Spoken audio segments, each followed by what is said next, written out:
ಜೈ ಶ್ರೀರಾಮ್. ನನ್ನ YouTube family ನಿಮಗೆಲ್ಲರಿಗೂ ಹುಬ್ಬಳ್ಳಿ ಅಡುಗೆ ಮನೆ ಆ್ಯಂಡ್ ಲೈಫ್ ಚಾನಲ್ಗೆ ಸ್ವಾಗತ ಸುಸ್ವಾಗತ. ಇವತ್ತು ನಾನು ನಿಮಗೆ ಸೀಮೆ ಬದ್ನಿಕಾಯಿ ಗ್ರೇವಿ ಹೆಂಗೆ ಮಾಡೋದು ಅಂತ ತೋರಿಸ್ಕೊಡ್ತೀನಿ. Super combination. ಎದಕ್ರಿ? ಚಪಾತಿ, ಭಕ್ರಿ, ಅನ್ನ, ಪೂರಿ ಎಲ್ಲದಕ್ಕೂ ಭಾರಿ ಮಸ್ತ್ ಅದ ರೀ. ನೋಡ್ರಿ, ಸೀಮೆ ಬದ್ನಿಕಾಯಿ ಅದು ತಂದು ಒಂದು 2-3 ದಿವಸ ಆಗಿತ್ತು, ಹಂಗಾಗಿ ಸಿಪ್ಪಿ ಅಷ್ಟು ಸರಿ ಇಲ್ಲ ಸಿಪ್ಪಿ ಚಟ್ನಿ ಕೂಡ ಮಾಡ್ಬೋದು. ಇದನ್ನ ಸಣ್ಣ ಹೆಚ್ಚಿ ರೆಡಿ ಇಟ್ಕೊಂಡೀನಿ. ಇಲ್ಲೊಂದು ಪಾತ್ರೆ ಕಾಯ್ಲಿಕ್ಕೆ ಇಟ್ಟೀನಿ, ಅಥವಾ ಬುಟ್ಟಿ ಅಂತ ತಿಳ್ಕೊಳ್ರಿ, ಅದನ್ನ ಕಾಯ್ಲಿಕ್ಕೆ ಇಟ್ಟೀನಿ. ಅದ್ರಾಗ ಒಗ್ಗರಣೆ ಆಲ್ರೆಡಿ ನಾ ಮಾಡಿದ್ದಿತ್ತಲ್ಲ, ಅದನ್ನ ಒಂದು ಅರ್ಧ ಚಮಚದಷ್ಟು ಹಾಕಿ ಉಳ್ಳಾಗಡ್ಡಿ 2 ಹೆಚ್ಚಿದ್ದೆ, ಅದನ್ನೊಂದು ತಾಳಿಸ್ಕೊಳಿಕ್ಕೆ ಇಡೋಣ ಅಂತ. ಒಂದು 2 ನಿಮಿಷ ಆದ್ಮೇಲೆ ಅದಕ್ಕೆ ಟೊಮೆಟೊ ಕಾಯಿ ಹಾಕ್ತೀನಿ. ಹೆಂತ ಟೊಮೆಟೊ ಕಾಯಿ ಅಂದ್ರೆ ಡಾರ್ ಆಗಿರ್ತದ, ಅಂದ್ರ ಬಹಳ ಹಣ್ಣನು ಆಗಿರಂಗಿಲ್ಲ, ಹಂಗಂತ ಫುಲ್ ಕಾಯಿನೂ ಇರಂಗಿಲ್ಲ, ಆ ಟೈಪ್ ಉಳಿದಿರ್ತದಲ್ಲ ಟೊಮೆಟೊ. ಅದನ್ನ ಈ ರೀತಿ ಅಡಿಗೆಗೆ ಯೂಸ್ ಮಾಡ್ಕೊಂಡ್ಬಿಟ್ರ ನಮಗ ಹುಳಿನೂ ಆಗ್ತದ, ಟೊಮೆಟೊ ಹಾಕ್ದಂಗೂ ಆಗ್ತದ. ಅದನ್ನ ತಾಳಿಸಿ ತಕ್ಕೊಂಡ್ಬಿಟ್ಟಿರಿ. ಆಮೇಲೆ ಒಂಚೂರು ಒಗ್ಗರಣೆ ಹಾಕಿದೆ, ಅದಕ್ಕೆ ಬುಟ್ಟಿಗೆ ಹಾಕಿ ಇದೇನು ಸೀಮೆ ಬದ್ನಿಕಾಯಿ ಹೆಚ್ಚಿಟ್ಕೊಂಡಿದ್ನಲ್ಲ ಒಂದೇ ಸೈಜ್ ಒಳಗೆ, ಅದನ್ನ ಹಾಕಿ ತಾಳ್ಸೋಣಂತ್ರಿ. ಯಾವಾಗ್ಲೂ ಹೆಂಗ್ ರೂಢಿ ಅಂದ್ರೆ ಒಗ್ಗರಣೆ ಹಾಕಿದ್ಮೇಲೆ 1-2 ನಿಮಿಷ ತಾಳ್ಸೋದು. ಈಗ ಒಗ್ಗರಣೆ ಏನ್ರಿ ಅರ್ಧ ಚಮಚಕ್ಕಿಂತ ಕಮ್ಮಿ ಹಾಕಿದೆ, ಆದ್ರೂ ಸ್ವಲ್ಪ ಅದೇ ಫ್ಲೇವರ್ ಇದ್ರೊಳಗೆ ಸೇರ್ಕೊಳ್ಳಿ, ಇಂಗು ಸಾಸ್ವಿ ಫ್ಲೇವರ್ ಅಂತ ಹೇಳಿ ಸ್ವಲ್ಪ ತಾಳ್ಸಿದೆ. ಇಲ್ಲೇ ಮಿಕ್ಸಿಗೆ ಹಾಕೊಂಡ್ಬಿಡೋಣ. ಏನಂದ್ರ ಹಸಿ ಕೊಬ್ಬರಿ, ಆಮೇಲೆ ಇದೇನು ಟೊಮೆಟೊ ಕಾಯಿ ಇತ್ತಲ್ಲ ಅದು, ಉಳ್ಳಾಗಡ್ಡಿ, ಇದನ್ನ ಫುಲ್ ರುಬ್ಕೊಂಡ್ಬಿಡೋಣ ಸಣ್ಣಗ. ಇಲ್ಲಿ 1-2 ನಿಮಿಷ ತಾಳ್ಸಿದ್ನಲ್ಲ, ಈಗ ಇದಕ್ಕೆ ರುಚಿಗೆ ತಕ್ಕಷ್ಟು ಉಪ್ಪು ಅಂತ ಹಾಕಿ, ಉಪ್ಪು ಎಲ್ಲಾ ಕಡೆ ಸೇರ್ಕೊಳ್ಳಿ ಅಂತ ಹೇಳಿ 1-2 ನಿಮಿಷ ತಾಳ್ಸಿನ್ರಿ. ಈಗ ಅದಕ್ಕೆ ನೀರ್ ಹಾಕಿ ಇದನ್ನ ಬೇಯಲಿಕ್ಕೆ ಇಟ್ಬಿಡೋಣ ಮೇಲೆ ಮುಚ್ಚಿ.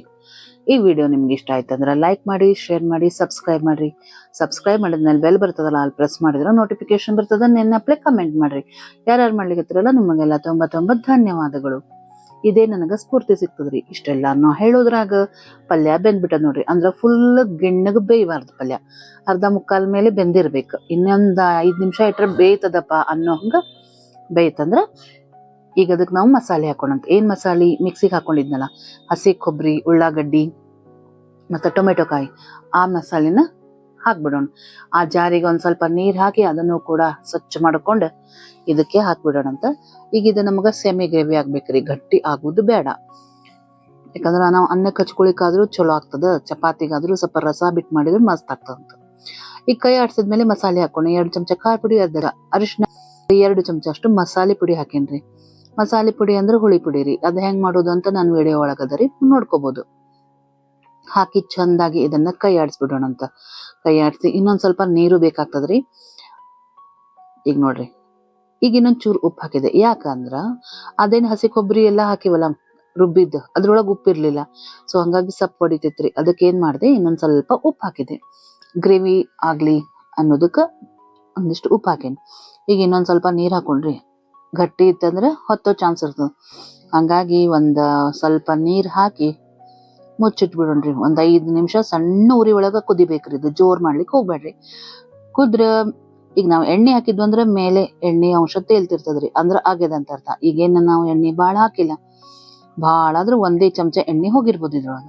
ಸೊ ಈಗ ರೆಡಿ ಆಯ್ತು ನೋಡ್ರಿ. ಗ್ಯಾಸ್ ಆಫ್ ಮಾಡ್ಬಿಟ್ಟಿನಿ. ಇದಕ್ಕೆ ಮೇಲೆ ಒಂದ್ ಸ್ವಲ್ಪ ಕೊತ್ತಂಬರಿ ಹಾಕಿ ಮುಚ್ಚಿಟ್ಬಿಟ್ರೆ ಆ ಕೊತ್ತಂಬರಿ ಫ್ಲೇವರು ಕೂಡ ಆ ಗ್ರೇವಿ ಒಳಗೆ ಸೇರ್ಕೊಂಡ್ಬಿಡ್ತದಲ್ಲ, ಸೂಪರ್ ಆಗ್ತದೆ ನೋಡ್ರಿ. ರೆಡಿ ಆಯ್ತು ಸೀಮೆ ಬದ್ನಿಕಾಯಿ ಗ್ರೇವಿ. ಭಾರಿ ಮಸ್ತ್ ಆಗ್ತದ್ರಿ. ನಾವು ಉದುರಾಗಿ ಪಲ್ಯ ಯಾವಾಗ್ಲೂ ಮಾಡ್ತಿದ್ವಿ ಹಸಿಮೆಣಸಿನ್ಕಾಯಿ ಹಾಕಿ, ಆದ್ರ ಈ ಸಿಸ್ಟಮ್ನಾಗ ಏನ್ ಪಲ್ಯ ಮಾಡೇನಲ್ಲ ಬಾಳ ಮಸ್ತ್ ಆಗ್ಯದ್ರಿ. ಮೇಲೆ ಈ ರೀತಿ ಒಂದ್ ಸ್ವಲ್ಪ ಕೊತ್ತಂಬರಿ ಹಾಕ್ಬಿಟ್ರಂತೂ ಕೇಳಬೇಡ್ರಿ, ನೋಡ್ಲಿಕ್ಕೂ ಚಂದ, ತಿನ್ಲಿಕ್ಕಂತೂ ರುಚಿ. ಯಾವಾಗ್ಲೂ ಬರೀ ಟೇಸ್ಟಿ ಆಗಿದ್ದು ನೋಡ್ಲಿಕ್ ಚಂದ ಇರ್ಲಿಲ್ಲ ಅಂದ್ರು ತಿನ್ಬೇಕ್ ಅನ್ಸಂಗಿಲ್ರಿ. 2 ಪರ್ಫೆಕ್ಟ್ ಆಗಿರ್ಬೇಕು. ಸೊ ಪರ್ಫೆಕ್ಟ್ ಆಗಿರುವಂತ ಪಲ್ಯ ರೆಡಿ ಆಗಿದ್ರಿ. ಚಪಾತಿ, ಭಕ್ರಿ, ಆಮೇಲೆ ಅನ್ನ ಯಾವ್ದಕ್ಕಾದ್ರೂ ಹಚ್ಕೋಬಹುದು. ಮತ್ತೆ ಇನ್ನೊಂದು ವಿಡಿಯೋ ಒಂದಿಗೆ ಸಿಗ್ತೀನಿ. ನಮಸ್ಕಾರ.